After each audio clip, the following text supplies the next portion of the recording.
I've heard this so often. I would love to write, but I just don't have the time. I work a busy corporate job. Trust me, I know this feeling.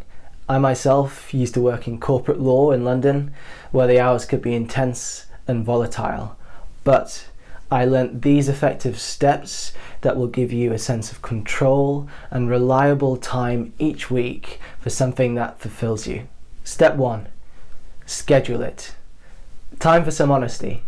How many times have you promised that you would write, but you just didn't get round to it? This is especially true if you're a busy person, because you don't want to create more pressure on your diary, so you never put it in the first place.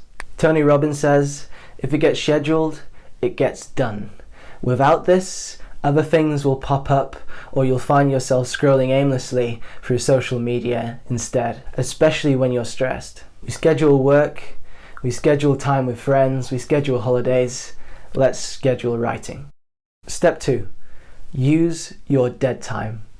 This is time when you are in between things, doing nothing in particular. Maybe you're on your commute, on a lunch break, in a queue.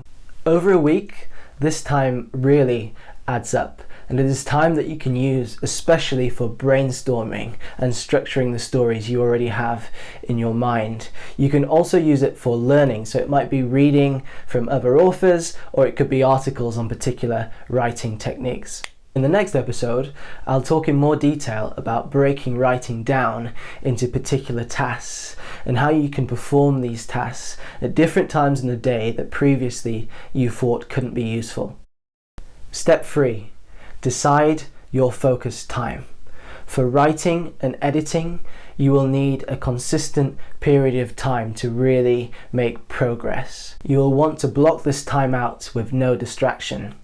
Stanford neurobiologist Paul Huberman recommends a time period of 1.5 hours.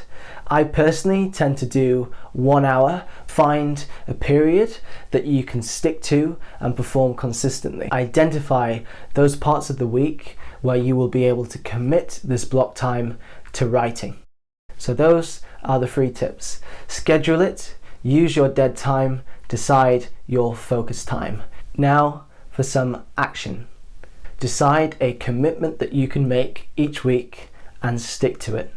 You will want to make it very realistic at the start, something that you are guaranteed to achieve, and you can build that up week on week. But let's first create that solid foundation.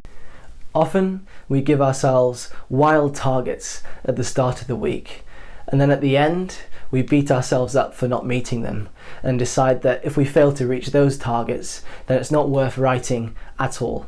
If you follow these steps, trust me, you will find that time opening up alongside a busy social life or an intense job.